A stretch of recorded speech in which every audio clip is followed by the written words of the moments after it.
오늘 저희가 청취자분께서 보내주신 자료들을 보면서 파헤쳐볼 주제는 바로 중세기독교의 최전성기, 교황과 십자군 이야기예요. 네. 12세기에서 13세기. 유럽의 모든 길이 로마로 통하고 교황이 태양처럼 군림하던 바로 그 시대죠. 맞아요.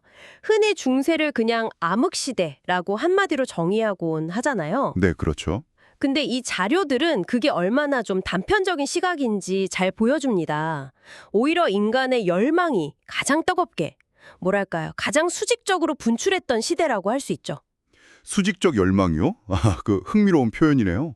네, 파리의 노트르담 성당이 하늘을 향해 뻗어 올라가기 시작했을 때 교황의 권력 역시 세속의 왕들을 발 아래 두려는 야망을 불태우고 있었거든요. 아, 이 두 개의 거대한 수직적 열망이 어떻게 십자군이라는 거대한 사건으로 이어졌는지 그 연결고리를 찾아보는 게 오늘 이야기의 핵심이 될 것 같습니다. 좋습니다.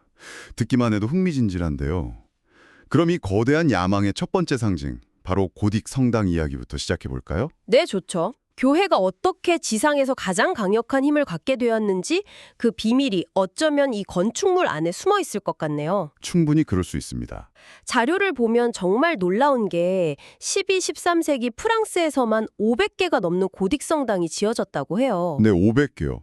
심지어 오늘날의 30, 40층 빌딩 높이에 육박하는 건물을 지으려고 했다니 이건 그냥 건축 붐이라고 하기엔 뭔가 차원이 다른 이야기 같아요. 그렇죠.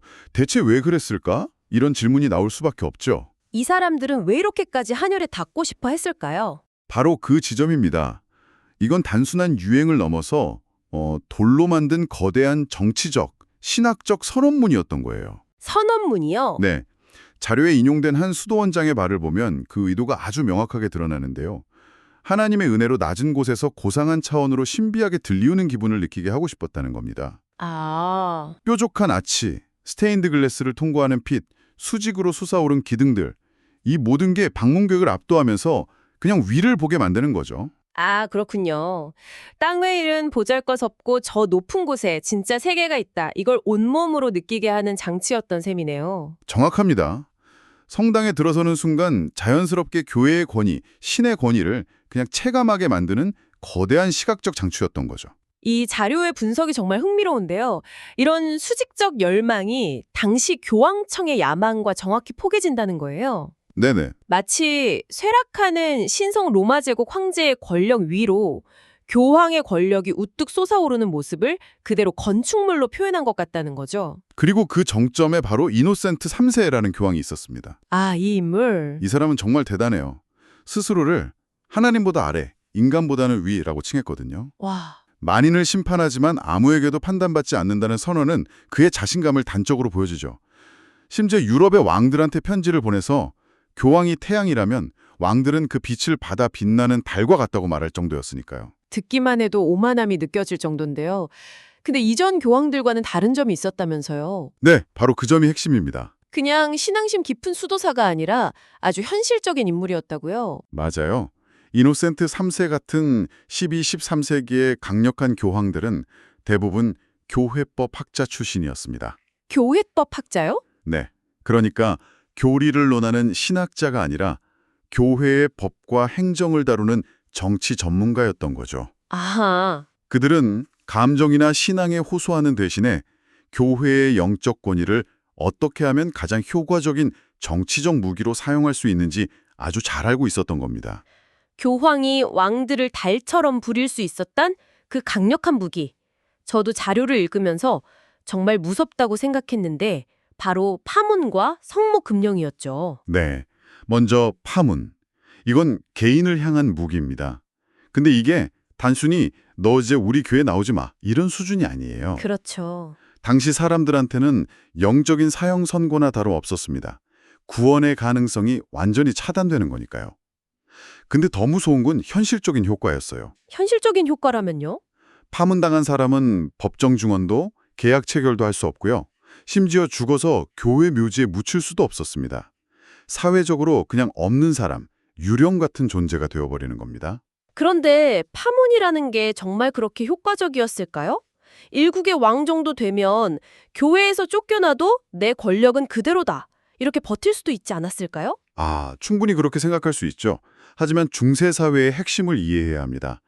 왕의 권위조차 신에게서 나온다고 믿던 시대예요. 아, 파문은 그 신과의 연결을 교황이 공식적으로 끊어버리는 행위였고, 이건 왕의 통치 정당성 자체를 풀이부터 뒤흔드는 거대한 정치적 공격이었던 거죠. 경쟁 귀족이나 신하들한테는 반란을 일으킬 완벽한 명분을 주는 셈이군요. 바로 그겁니다. 신에게 버림받은 왕을 우리가 따를 필요가 없다. 이렇게 되는 거죠. 와, 정말 치명적인 공격이었겠네요. 그럼 성무금령은 한술 더 뜨는 거던데요. 그렇죠. 이건 아예 국가 전체를 대상으로 한 영적 봉쇄 조치라고 할 수 있습니다. 왕이 교황 말을 안 들으면 교황이 그 나라 전체에 성무금령을 내려버리는 거예요. 나라 전체요? 네. 그러면 그날부터 전국의 모든 교회가 문을 닫습니다. 결혼식도 장례식도 못하고 갓 태어난 아기는 세례를 못 받고 죽은 사람은 종부성사를 못 받아서 천궁에 갈 수 없다는 공포가 나라 전체를 뒤덮게 되는 겁니다. 와, 백성들의 불안과 불만이 하늘을 찌를 텐데 이걸 견딜 수 있는 군주는 거의 없었겠네요. 그렇죠. 결국 왕을 압박하기 위해 백성 전체를 인질로 잡는 전략이었던 셈이죠. 이노센트 3세가 이 무기를 정말 자주 썼다고요? 네.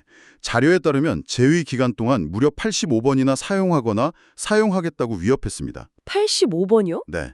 대표적인 예가 영국의 존 왕인데 결국 교황에게 항복하고 스스로 교황의 봉신이 돼서 영국을 바쳐야 했어요. 아, 정말요? 프랑스의 필립 어거스투스 왕은 이혼 문제로 교황과 맞서다가 성무금령을 맞고 결국 쫓아냈던 왕비를 다시 데려와야만 했습니다.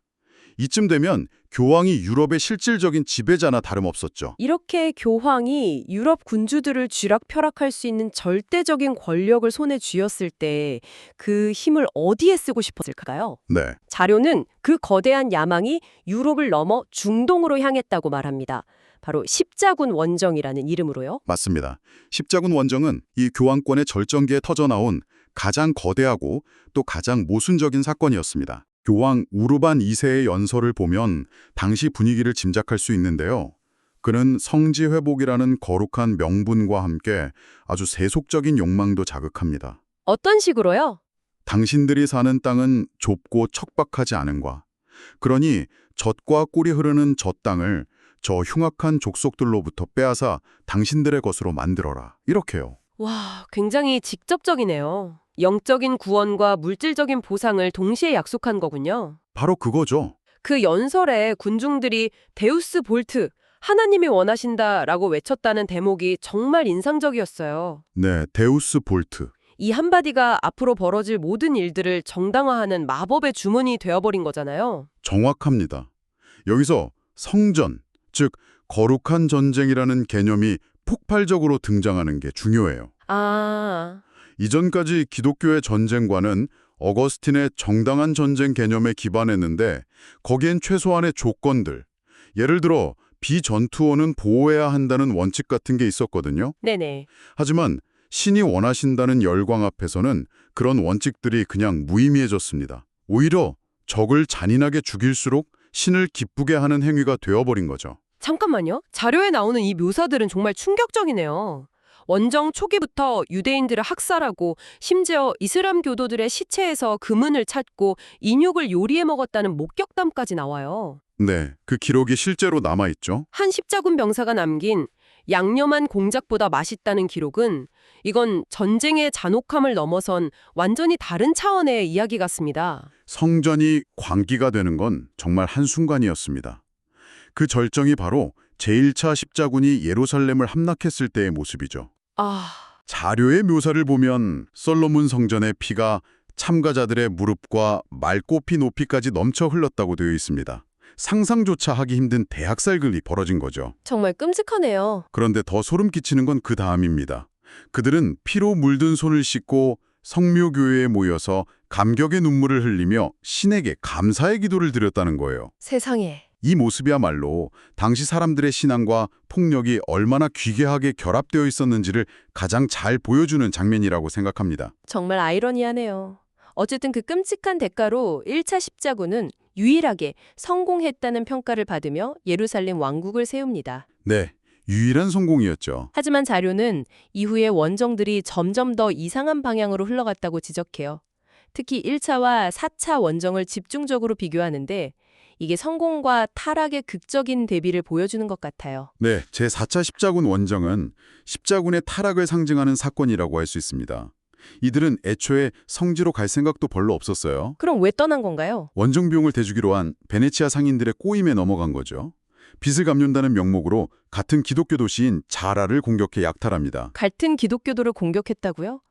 교황이 가만히 있었나요? 물론 교황 이노센트 3세는 경로에서 그들을 파문했지만 이미 통제 불능 상태였습니다. 와, 그들은 여기서 멈추지 않고 한술 더 떠서 동방정고의 심장부인 콘스탄티노플로 차들어갑니다. 콘스타티노플까지요? 네, 그리고 인류 역사상 가장 아름다운 도시 중 하나였던 콘스탄티노플을 함락시켜 무자비하게 약탈하고 그 자리에 라틴 제국이라는 자신들의 나라를 세워버리죠. 성지 회복이라는 원래 목표는 완전히 잊어버린 겁니다. 이거 뭐 성스러운 원정이 아니라 그냥 거대한 규모의 강도때나 마찬가지네요. 그렇죠. 결국 4차 십자군은 성전이 어떻게 경제적 논리에 잠식될 수 있는지를 보여주는 완벽한 사례 같아요. 거룩한 전쟁이 아니라 적대적 기업 인수 같은 느낌인데요. 하하, 아주 정확한 비유입니다. 이 사건으로 인해서 카톨릭과 동방종교회는 다시는 회복할 수 없을 정도로 관계가 틀어지게 되었죠. 반면에 이슬람의 지도자 살라딘과 영국 왕 사자 시몬 리처드가 맞붙었던 제3차 십자군은 또 다른 흥미로운 점을 보여줍니다. 아, 영화나 소설에 자주 등장하는 그 대결이군요. 자료를 보면 살라딘이라는 인물이 정말 매력적이더라고요. 그렇죠. 우리가 흔히 생각하는 이교도 폭군과는 거리가 멉니다.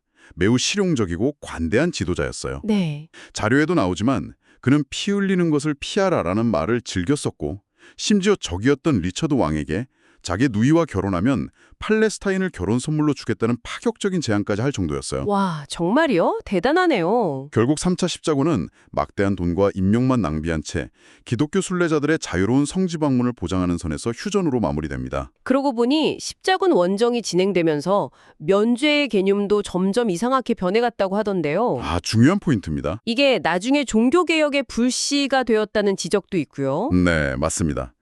처음에는 직접 십자군에 참여해서 싸운 사람에게만 모든 죄를 사해주는 대사, 즉 완전한 면죄가 주어졌습니다. 네. 그런데 시간이 지나면서 돈을 내서 다른 용사를 대신 보내거나 십자군과 관련 없는 다른 교회 사업에 기부하는 사람에게도 이 영적인 혜택을 팔기 시작한 거죠. 아, 돈으로 사기 시작했군요. 그렇죠. 교황청 입장에서는 엄청난 재정 수입원이었지만 결국 돈으로 구원을 살 수 있다는 생각으로 이어지면서 교회의 타락을 상징하는 제도가 되어버렸습니다. 200년에 걸친 이 거대한 원정은 결국 성지 회복에 실패하고 막을 내립니다. 예루살렘은 다시 이슬람의 손에 들어갔고 동서교회의 분열은 더 깊어졌고 수많은 사람들이 죽었죠. 네, 실패로 끝났죠. 그런데 자료는 이 실패에도 불구하고 역설적으로 교황의 권위는 오히려 더 높아졌다고 분석해요. 이건 좀 의외인데요? 실패한 전쟁인데 주도자의 권위가 올라갔다니 이상하게 들리죠. 하지만 상징적인 차원에서 봐야 합니다. 상징적인 차원이요? 이전까지 기독교 세계의 리더는 신성 로마 제국 황제라는 인식이 강했는데 십자군을 통해 전 유럽의 기독교도를 하나로 묶어 이슬람에 맞서는 총사령관은 바로 교황이라는 이미지가 각인된 겁니다. 아, 실질적인 전쟁의 승패와는 별개로 정치적인 위상은 오히려 올라갔다는 거군요. 바로 그겁니다. 황제가 아니라 교황이 기독교 세계 전체의 지도자라는 상징성을 얻게 된 거죠. 성전 기사단이나 구호 기사단 같은 교황 직속의 무장 조직들도 생겨났고요. 네, 그 기사단들은 유럽 전역에 퍼져서 교황의 영향력을 확대하는 천병 역할을 했습니다. 결국 자료의 분석처럼 십자군 원정은 교황이 유럽을 넘어 전 세계의 주권을 장악하려는 거대한 시도의 일부였다고 볼 수 있습니다. 하지만 그 시도는 너무 높이 쌓아올린 고딕 성당처럼 그 무게를 이기지 못하고 결국 무너져 내린 셈이군요. 네, 그렇죠. 중세 유럽의 거대한 야망이 어떻게 하늘을 찌르는 성당과 피로 물든 성전을 만들어냈는지 그 과정을 따라가 봤습니다. 한때 태양처럼 군림했던 교황권, 그리고 신이 원하신다는 외침과 함께 시작됐던 200년간의 전쟁. 그 끝에서 남은 건 무엇이었을까요? 자료는 마지막에 두 가지 중요한 교훈을 지적하고 있습니다. 첫째, 진정한 기독교적 만족은 예루살렘이라는 특정 지리적 장소를 차지하는 데 있지 않다는 것. 그리고 둘째, 칼과 폭력은 결코 신의 뜻을 확장하는 방법이 될 수 없다는 것입니다. 네. 어찌 보면 너무나 단순하고 명백한 이 진리를 깨닫지 못했기에 십자군의 시대는 그토록 많은 피를 흘리고도 결국 실패할 수밖에 없었다는 거죠. 신념이 영토나 권력이라는 현실적인 문제와 만났을 때 그 신념은 과연 순수하게 유지될 수 있을까? 십자군의 실패는 오늘날 우리에게도 여전히 유효한 질문을 던지는 것 같습니다. 이 자료들을 보면서 마지막으로 이런 생각이 들더군요. 어떤 생각이요?